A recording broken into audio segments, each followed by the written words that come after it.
Hello, friends and faithful followers. Welcome to the Aries Ingress, and welcome to more and more changes in our world, which is going to transform the way we live our lives and give us opportunities to evolve and grow.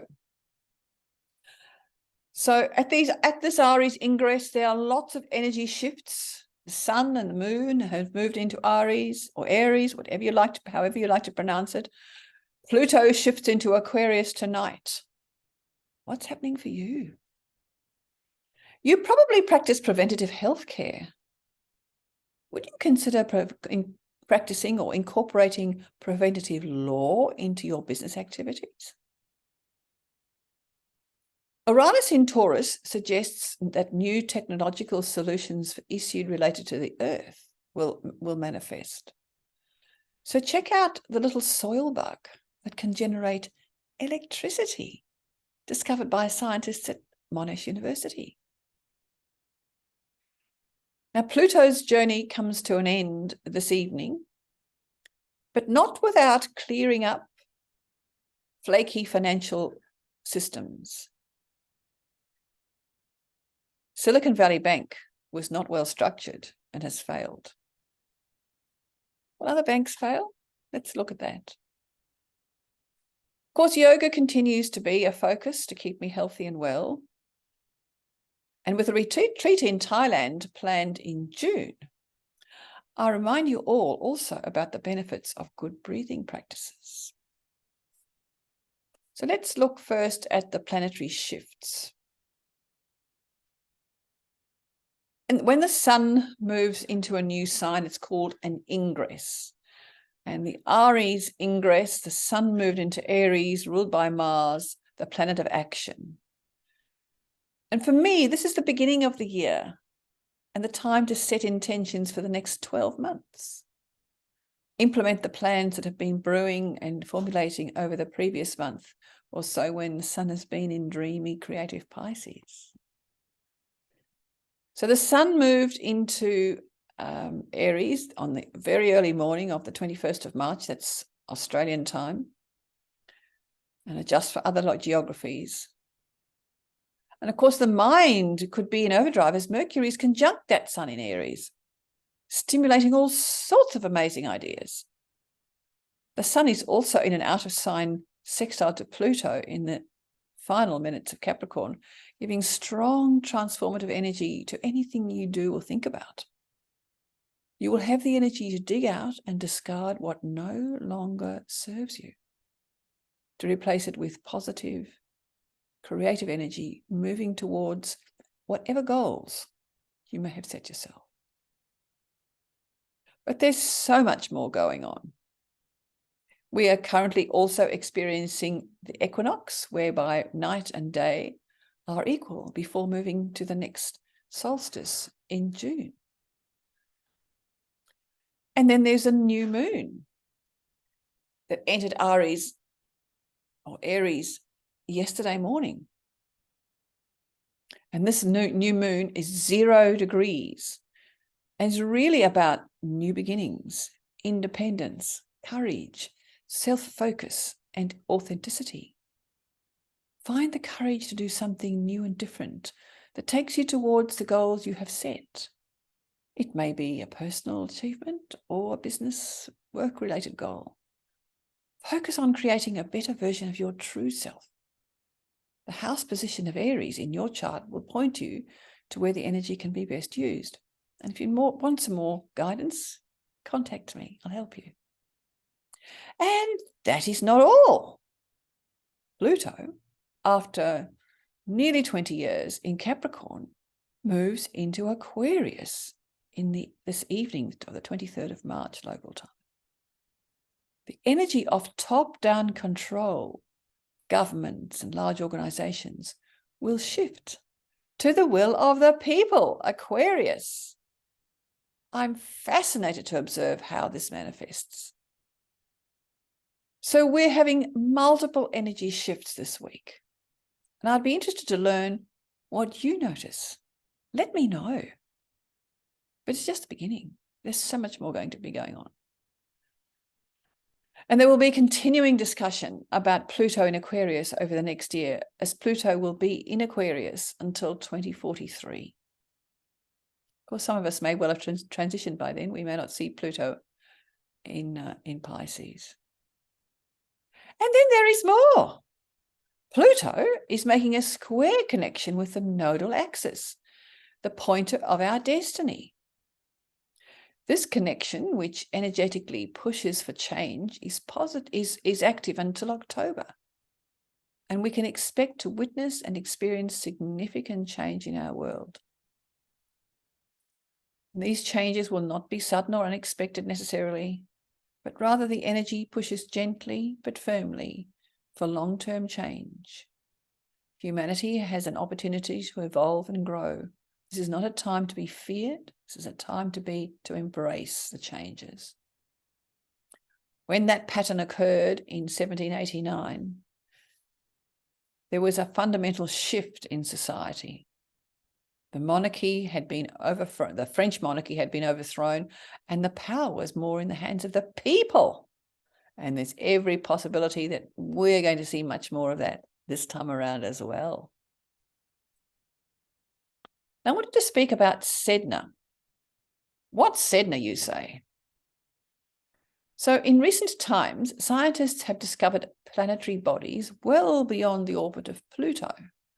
And these tiny planetary bodies have very long orbits and considered by astrologers to represent more evolved ways of being. It's more a superconscious way of connecting. And Sedna is one of these. And I'll put the link in the notes that you might be interested to read more in the Oxford Astrologer.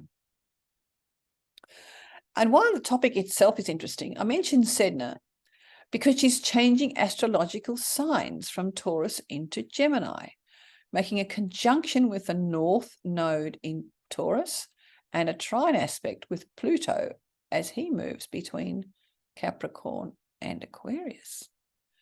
Astrologers view this movement as yet another indicator that humanity is evolving in a very significant way. These are slow-moving changes, so we'll not experience sudden events. Rather, we'll look back in a year's time or so and wonder how we managed to move from one state of being to the next. So who of you have engaged in preventative law? Oh, we are familiar with preventative health, but I would not have applied that thinking to business relationships. Helen.kay from Rise Legal addressed my networking group recently, and it was not the first time she's spoken about preventative law. So let me share some of what she was talking about. And also point out that from an astrological perspective, it coincides with this move of Pluto from Capricorn, the law, and top-down energy, into Aquarius, the power of the people.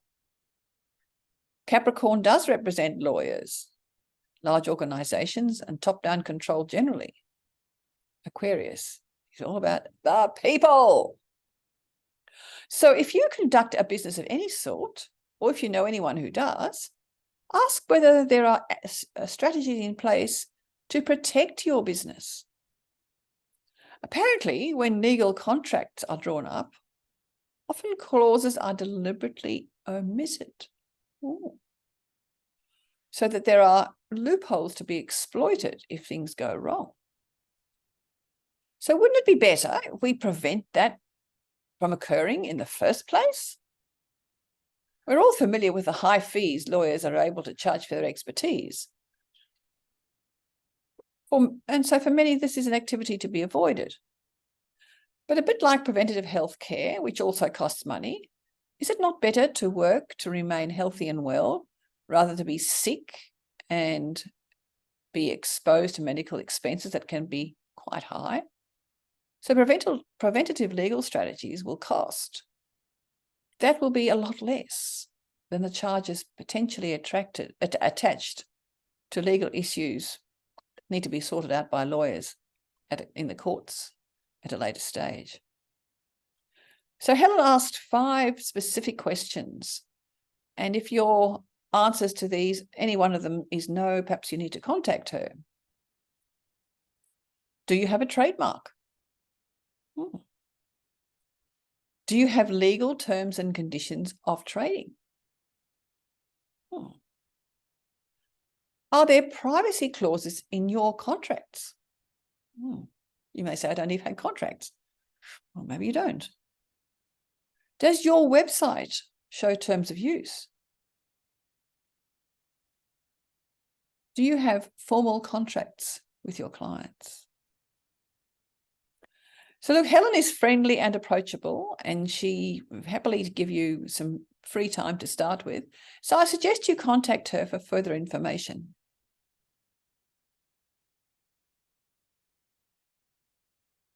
Now, I spoke last time about Saturn moving from Aquarius into Pisces.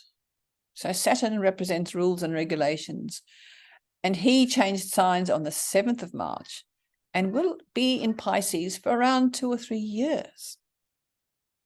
This energy, this Piscean energy, is connected with dreamy, creative, unconditional love, films, the media, illusions of all sorts, drugs, pharmaceuticals, and so on. So observe the potential trend to discipline some of these aspects of our lives. You know, for some of us, the mainstream media has been totally out of control and undisciplined. Interesting. A number of astrologers are also talking about structured Saturn, water, Pisces. Apparently, rainwater and seawater are considered structured water since their molecular patterns are not so damaged by treatment with chemicals and pollutants. And there has been discussion about the electrical charge associated with salt in the sea water and what potential that might have in generating power. So it's all quite interesting. Will we find new ways, to build structures in water? Many folk already live on boats on the water, particularly in Asia. How else can we imagine the contribution of structure or the combination of structure and water? The mind boggles. Imagination is fantastic. Remember, we have to dream it before we can put it into reality. Now, I got very excited when I saw this news report, because I've written before about the expectation that with Uranus, the planet of new technology and things beyond us in cyberspace, that new technologies, solutions, discoveries will revolutionize how we manage many aspects of our lives. Maybe I've also mentioned the expectation that we will have access to personal power generation that does not come through the usual energy grid. I was so delighted to hear the news story about a pair of scientists at Monash University, also happens to be my alma mater, that the scientists have discovered a way of generating power through bugs in the soil. They claim that they can generate enough energy to source power, enough energy to power our phones. Wouldn't that be great? Now, also remember, it's a long way from discovery of the technology to the implementation of the innovation. However, it's exciting to learn from mainstream media that we have access to other sources of power.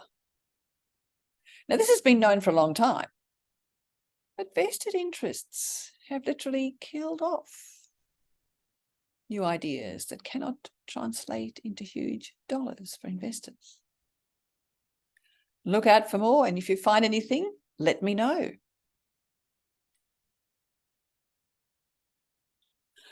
Now let's talk about the financial crisis for a moment. What financial crisis, you say? Well,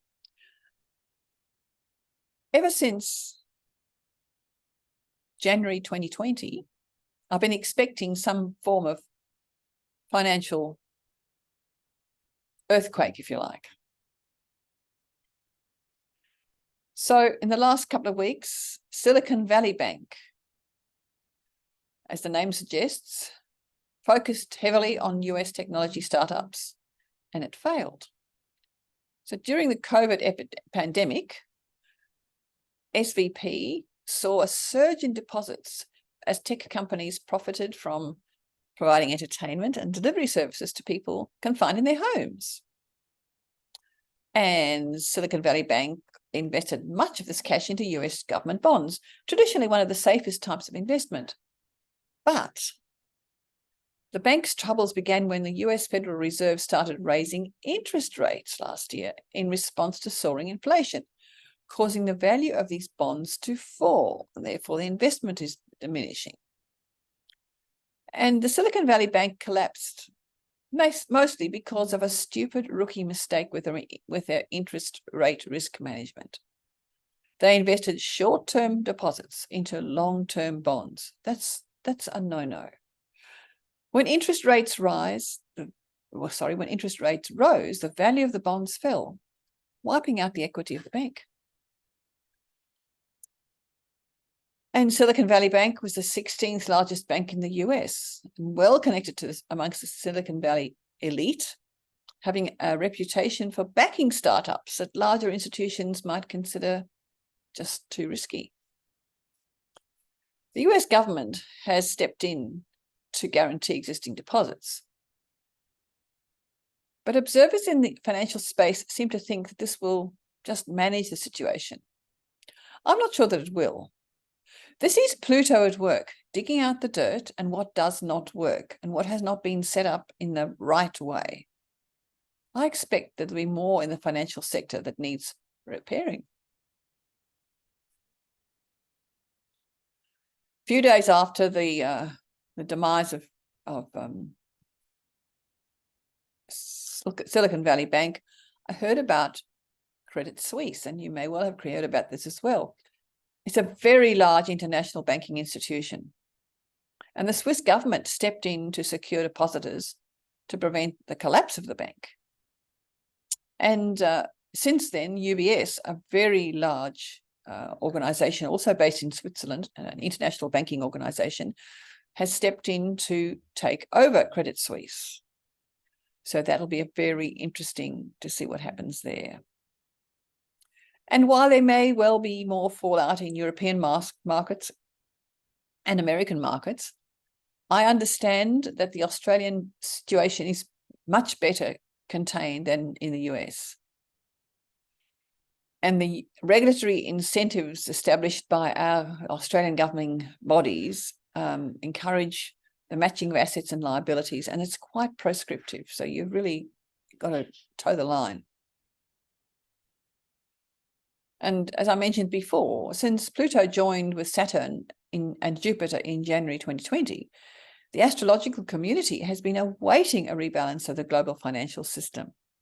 The health issue was just a distraction from that was going on behind the scenes. Now have a look over here while we do this. Oh, I don't know about that. Any financial institution that has followed sensible and sound strategies will survive. They're not all going to fall. But any that have not are likely to flounder, and some will not survive.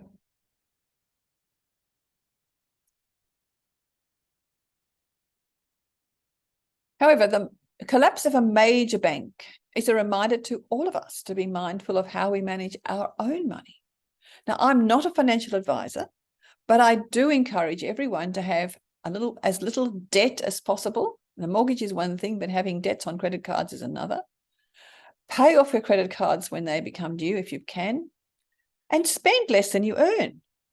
Spend what you need, not on what you want. And just like the balance sheet of business, your assets should exceed your liabilities. Now, there are some amazing financial advisors in our community who can advise you of the best way to manage your resources. And, you know, there are different strategies required at different stages in our life. So if you're interested and you need somebody, get in touch with me. I've got a couple I can recommend to you. Now, after all this mundane stuff, there is yoga. And as some of you already know, my yoga teaching morphs and changes according to the needs of the communities in which I live. and perhaps also to the direction I'm meant to take in my life, my dharma. A teacher needs to fill their cup from time to time by taking time out, often in a retreat. So I was delighted to cite an opportunity to share a retreat experience with one of my fellow yoga teachers, who is conducting a retreat in Thailand at the beginning of June. Appealing is the fact that all meals are included. There's lots of yoga and related practices, including regular quiet time between breakfast and lunch. That'd be nice. The retreat space will be initially in the mountains and then on Koh Tao Island. No matter where you are on your yoga journey, there will be opportunities for you to learn and grow.